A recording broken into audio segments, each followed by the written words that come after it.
Welcome to the second episode of Couch Controversy, your one and only talk show with a twist. And by a twist, we mean controversy. We ask the questions you are too afraid to ask. We ask the deepest, most compelling, and untold questions. This is a show you will not want to miss. Are you all ready for this juicy and entertaining show? Let's get straight into it then. Our guest on today's show is no stranger to tears once again. Popularly described as being a cute old man, he is known for his funny yet insightful and wisdom-filled speeches. He is a TIS veteran, a TOK coordinator, and a chemistry teacher. So without further ado, let's welcome Mr. Samuel Atindana. Now, Mr. Atindana, good afternoon. Good afternoon. How are you, sir? I'm fine. And you? I'm also fine, thank God. Thank you. The first question, we are going very easy on you. Why do you always wear sandals or loafers to school? Looking at our environment, African environment, the sun is hot, the weather is hot, and you don't have to conceal every part of your body. Okay. So I feel comfortable in sandals. Okay. Wow, you feel comfortable in sandals. That's nice. Second question. This school, the students call you a cute old man. I hear it wherever I go. What do you make of that? What do you make of students calling you a cute old man? Well, they can best answer that. Okay, they can. I don't. Or you don't feel any way about it? No, I don't feel any. Okay, fair enough. Third question. We want to know, how many years have you taught? Not even just years, but your whole teaching career. How many years have you taught for? The number of years I've taught. You need to do a little mathematics. I started teaching 1992. 1992? Yes. Okay.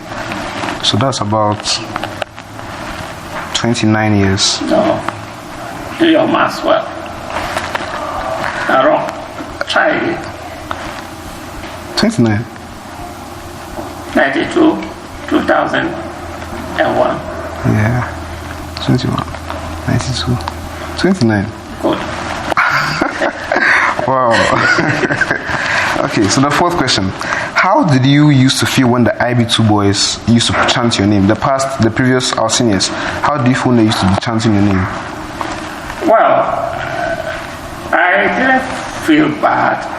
The reason being that for you to get to students, you have to be free with them. Okay. And it's part of being free with them that they have that courage to chant your name. Okay. Yeah. So you like being free with the students? Yes. Oh, that's nice. It's important. Very important. Okay, thank you very much. Wow. Okay, I think a lot of teachers need to learn that so that it builds the relationship with their students very well. Now, the fifth question. If you have to choose between MYP and IGCSE, which do you think is the best in nurturing lifelong learners and helping prepare for university and the real life world?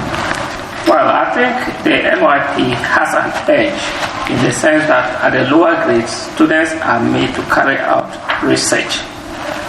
The various levels that they are exposed to, it helps them to prepare adequately for the diploma program, which also involves research in the form of the extended essay, TOK essays. They also have to research. The internal assessments, popularly known as IAs, they have to research. So the MYP gives them a grounding in that light. Okay. Yeah. So you don't think IGCSE is the best way to prepare for university? It is not the best way, but it is another way. Okay.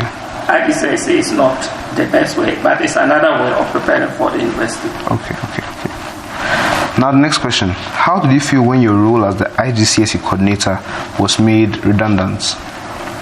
Well, I came here not as IGCSE coordinator. I came here first as a chemistry teacher. Okay. Later on, I was made the IGCSE coordinator. I became a TOK coordinator. So when any of these roles are taken, I don't feel a loss in any way, especially when the IGCSE has been replaced by a better system. Okay. Yeah. Okay. Wow, thank God. So next question. What do you make of students running away from chemistry to go and do the biology, which they call the easier science?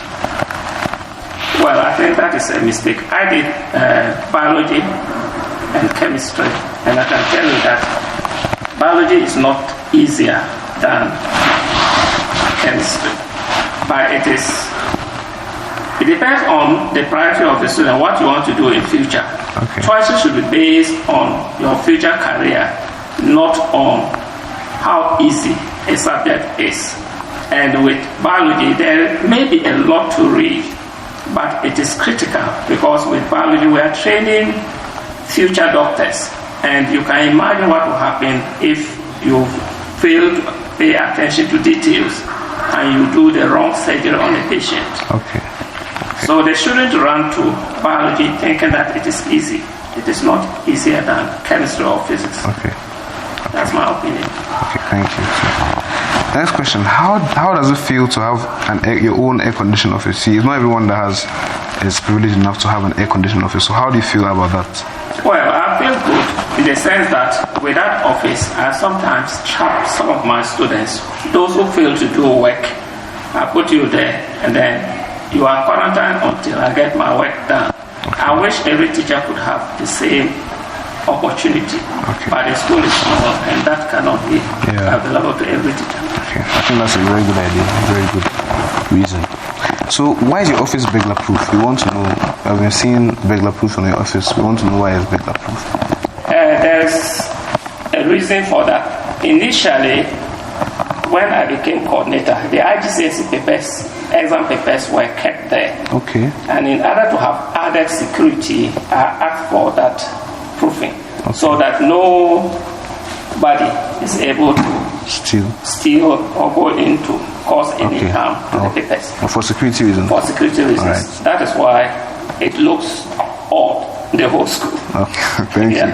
Yes, so now students, you know why it's burglar proof. Next question. Haven't heard about the current push for the anti-LGBTQ bill in Ghana. I want to know how you feel about that, whether you accept or you don't accept it. How do you feel about it? The bill is currently in Parliament, and in principle, I agree that that bill should be passed.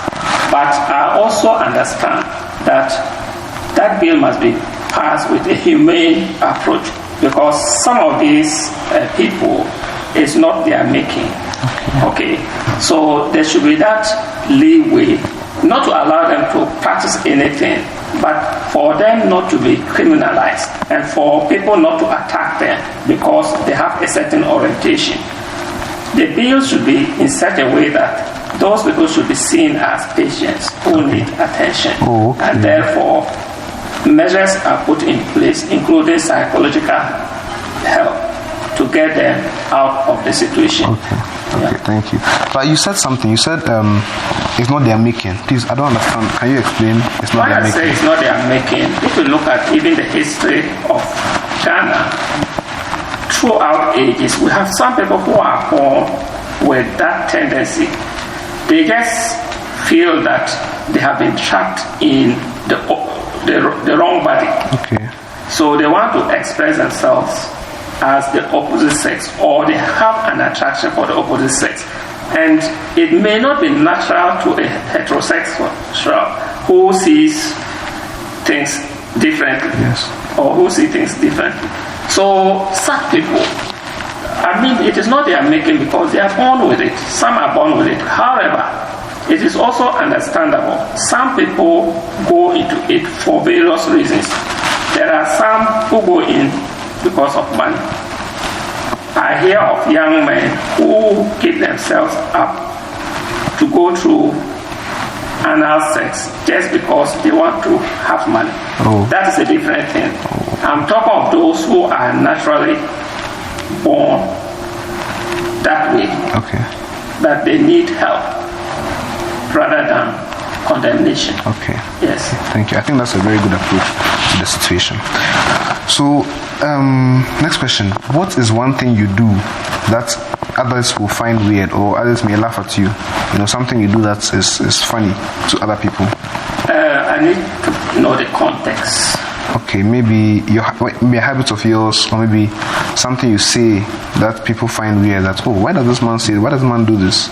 Something like that. Well, one thing probably people find funny is the fact that I'm straight. I'm a straight talker.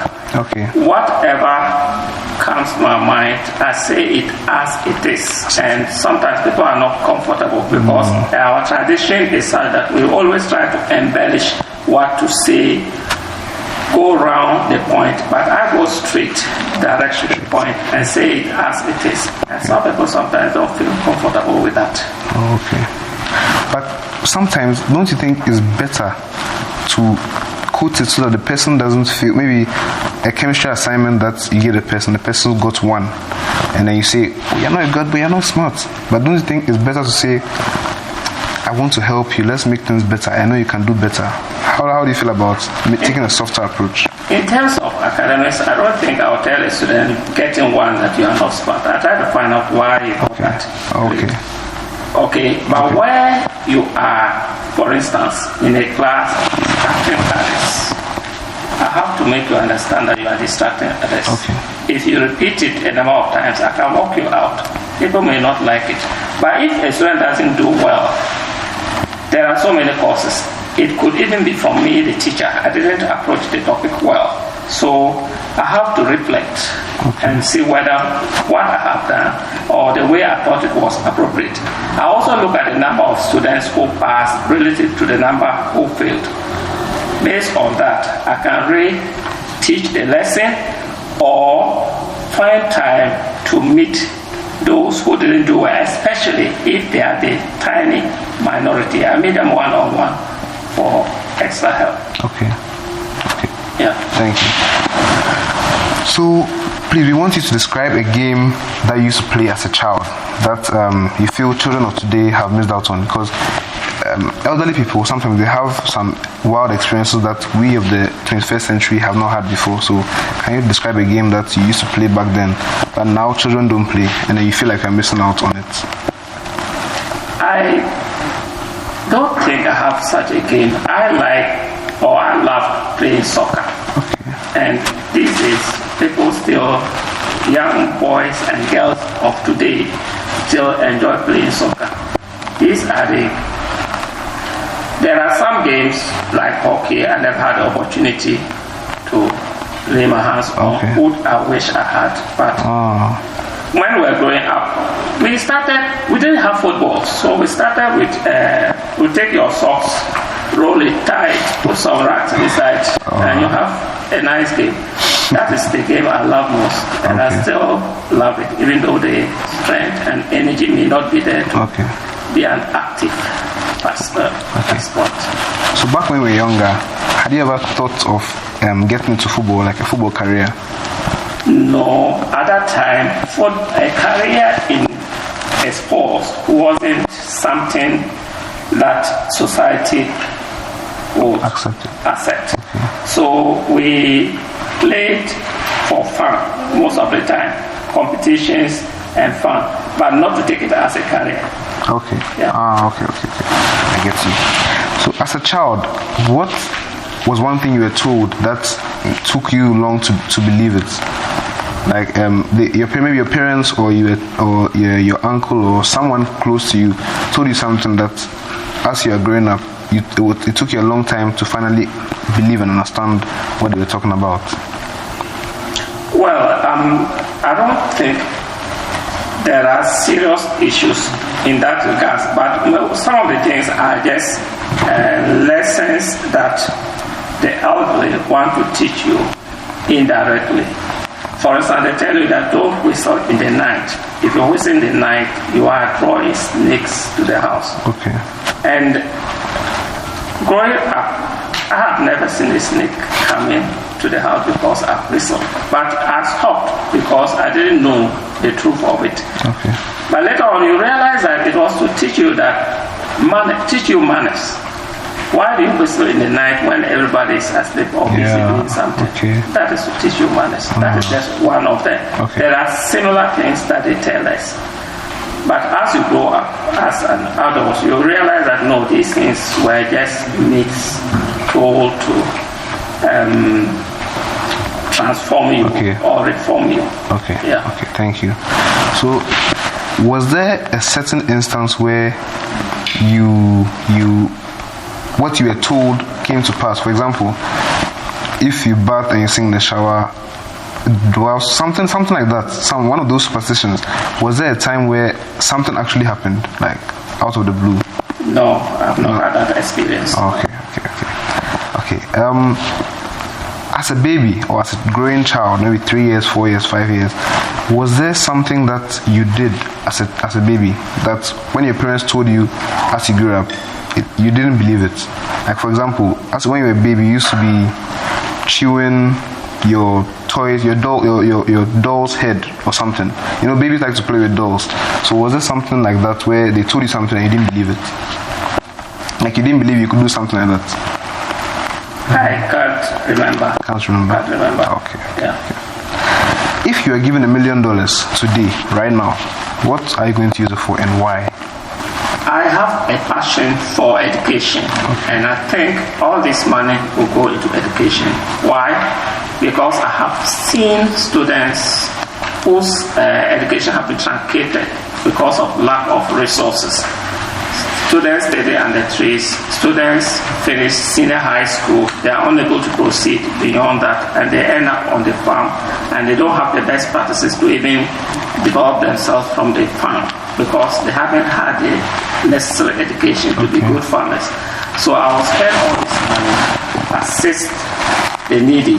I wouldn't mind assisting 1, 2, 3, up to 5 people to educate themselves to the highest level so that they serve as the pillars for their families to develop their own families, and it will have a cascading effect. Okay, yeah. Thank you. I think that's a very good use for $1 million.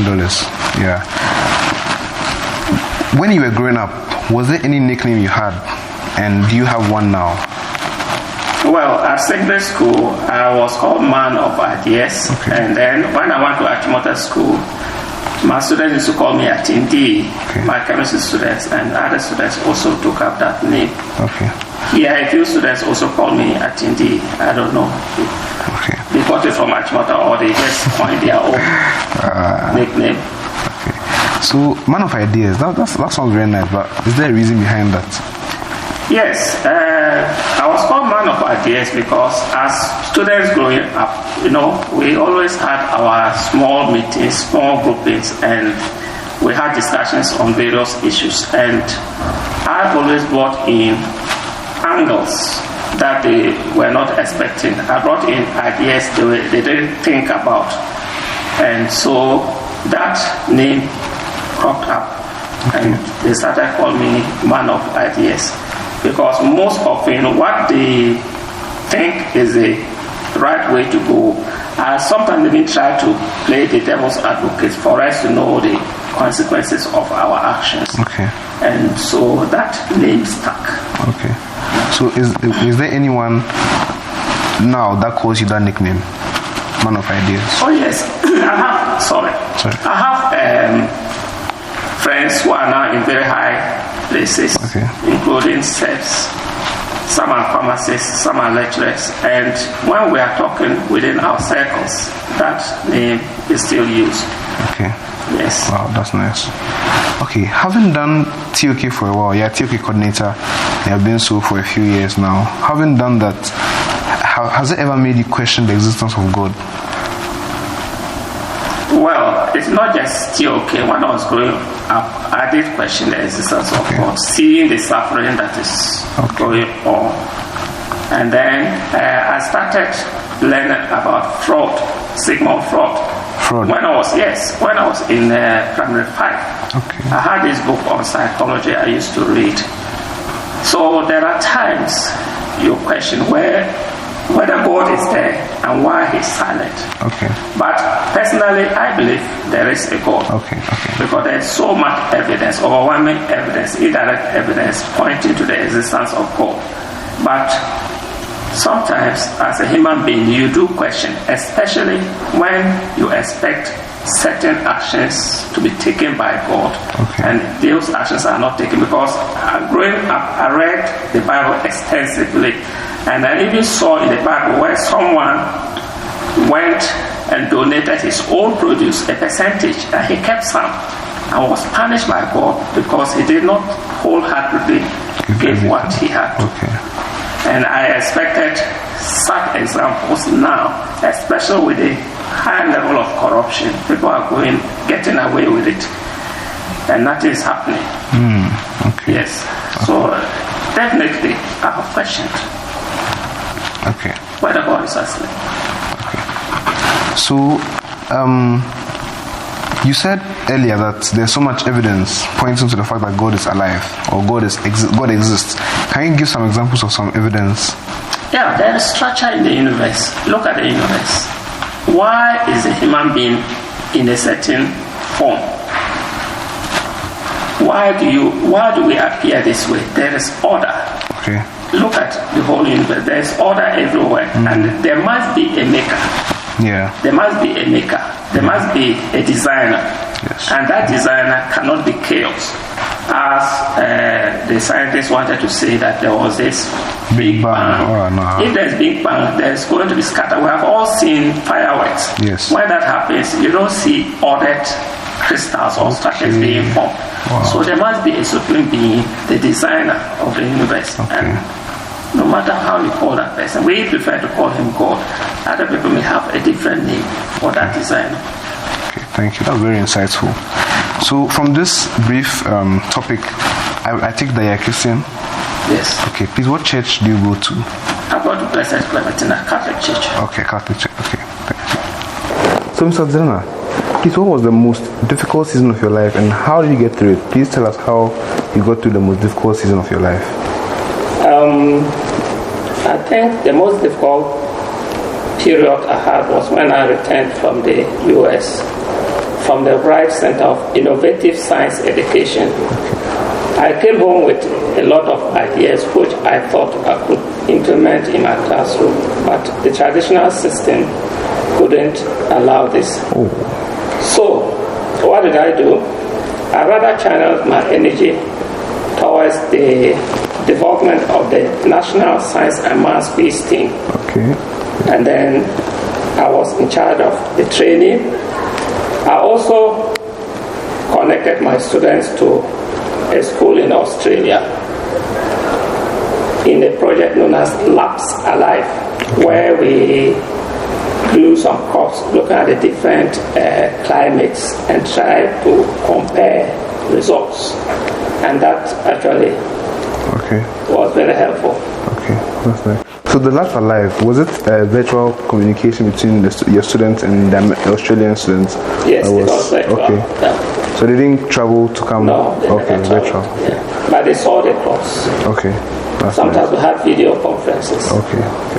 So what advice would you give to someone who is going through a tough time and is struggling to get out of it?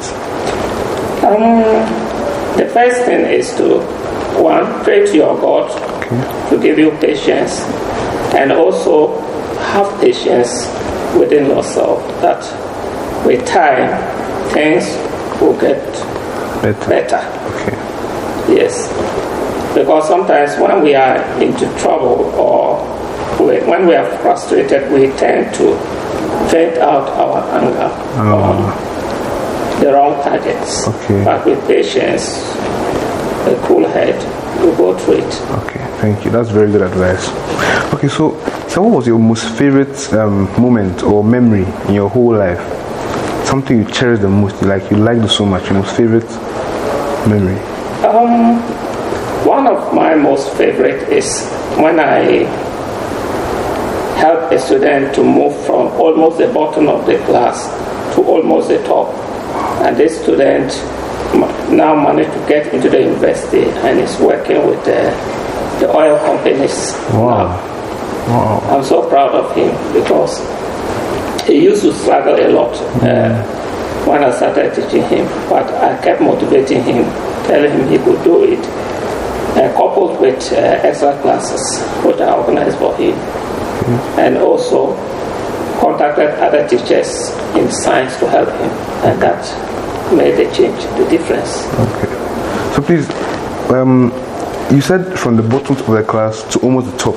So how many students were in that class? There were 45 students. 45. So almost the 45th to the almost second position. Wow. Position, yes. That's such a huge leap. It was just commitment. He changed his attitude towards learning, and he felt that he could do it, following the motivation I gave him. Okay. So he was always working hard to make it. And he did. That's nice. So students, commitment and determination is the key. So throughout your whole life, do you have any regrets whatsoever? And what advice would you give to young teachers who are struggling to make a living out of teaching? What advice will you give them? In terms of regret, I don't think I have regretted anything in my life. With regards to teaching, I took teaching as a choice, not as a default career where you have looked for other jobs and you can get. Okay. It was in secondary school form 3 that I told my colleagues I wanted to be a teacher. I followed up with it and I became a teacher. Okay. For my colleagues who are teachers, I think they should take teaching as a calling. Okay, it's a calling. The profession of teaching is a calling. You are not there to make money, to make a living out of it. You are there as to serve humanity. Okay. So teaching should be taken as a service. Okay. And when you do that, whatever comes in by way of remuneration should be taken as a bonus. Okay. You are serving and you are being given a bonus for your services. Okay. And that way it becomes more enjoyable than when you are focused on making money. Okay. You can't make money out of teaching. Yeah, I understand. So money is not the main reason for teaching. That teachers should teach. So it's rather they should want to help the students, or they should have a desire to make students better, improve themselves. Okay. I think because by making students better, you are serving humanity. Yeah. Because these students are going out to serve the wider world. And if you are able to turn around a student, you are doing a great service to humanity. Yes. Because they also become future leaders. Exactly. Okay. Thank you. So, sir, what is your personal opinion on teenage dating? You know, these days the world is run by teenagers trying to know what love is. So what do you think about teenage dating? Like dating at this age, at this time? Let me start with teenage relationship with the opposite sex. That one is natural, it's normal. And that is why in the first place this school was even made a co-ed. Okay, where we have boys and girls. A mixed school. There's nothing wrong with students having friends of the opposite sex. However, I don't think this is the time and place for students to engage in amorous relationships, because there are so many negatives to it. Even when you are walking and you see your so-called lover with another person of the opposite sex, you feel disturbed. You want to know what they are talking about. Is this person trying to take him or her away from me? And so your concentration in studies also diminishes. Okay, apart from that, you could get yourself in trouble within the school by breaking school rules, through breaking of school rules. For instance, you may be found kissing, which is not allowed in our environment, and that could send you home for a week or 2 weeks, or even expulsion, depending on the gravity of the situation and what explanation are you giving to your parents. So I think it is good to have friends of the opposite sex as steady partners. You also learn to live with people of the opposite sex and learn from them how to relate with them. But that shouldn't translate into amorous relationship. Because I may be wrong, but I think that the girls tend to marry people who are a little bit older than them. So if they take their mates now, naturally, definitely, they are not likely to marry them. So you think that male and female relationships should only be, at this time, should be for studies and learning how to live with each other, but not for amorous things? Okay, thank you. So on the topic of teenage dating, what is your perspective on birth control? And when I say birth control, I mean both after pregnancy and before having the sex to get pregnant, like to stop getting pregnant. So I'm talking about to prevent pregnancy and to kill the baby. Both views. What is your opinion on that? In the first place, we normally teach abstinence. We expect students or teenagers to abstain from sex. That is a goal. Okay. However, there are instances where students get involved in some intimate relationship that may result in pregnancy. So the first thing is to prevent that situation arising. Okay. As I said earlier on, you can be in a relationship with the opposite sex, but you should know your limit. You should avoid situations that will put you in a compromising position where you end up having sex, because sometimes you may think that, oh, I'm very strong, this thing will not happen. But the hormones are there and their actions are stronger than your will. If you allow yourself to be in a compromising position, maybe you're hiding somewhere, hiding in your room with your friend, anything can happen. So you avoid such situations to begin with. However, the situation where you get yourself pregnant, my personal view as a parent is that you bring forth the child. Okay. Because there are so many risks with abortion. You may abort and that may be your last child. Okay. You may abort, get complications from the abortion and die. Okay.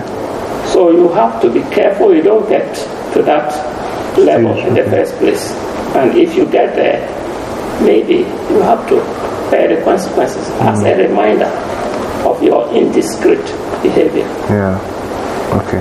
Thank you. Wow. Okay. So, still on the matter of teenagers and education, are you considerate of other factors students face when they are not performing well in schoolwork? For example, sickness or mental health or problems at home, problems in the hostel, things like that. Do you consider those factors when you are berating the students for not doing well? If you are a trained teacher, or let me say a good teacher, it's not all trained teachers who are good teachers. If you're a good teacher and you are teaching, look at the faces of the students, you can tell those who are troubled.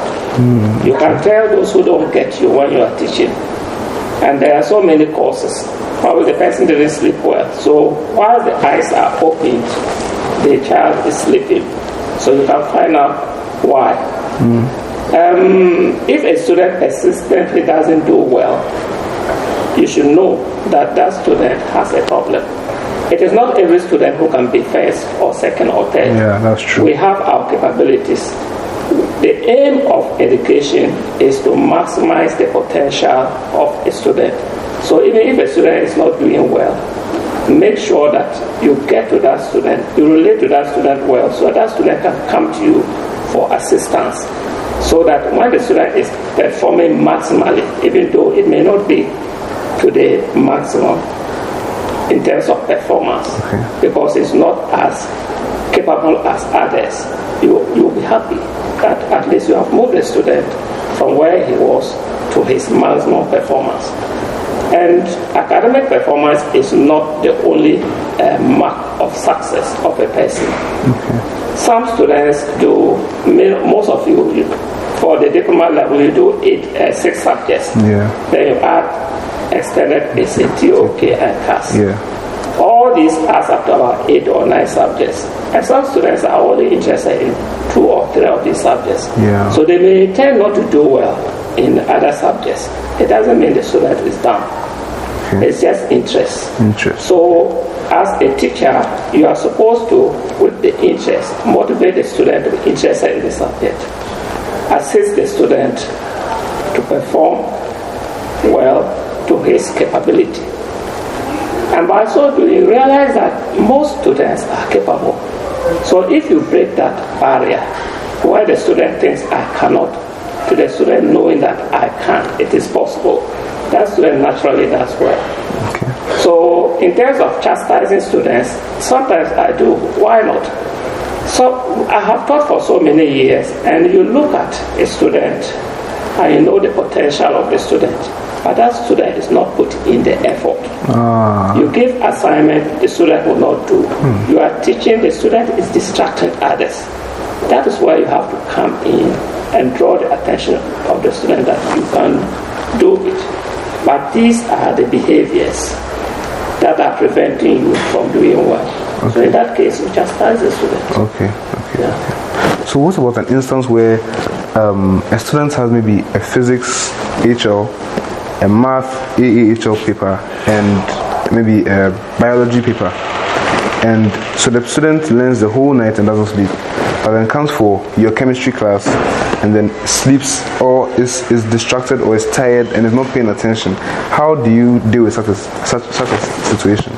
I have had such situations where the student attends sleeping. In my class, normally, you can ask my student, no student sleeps in my class. But sometimes you may see a student dozing off.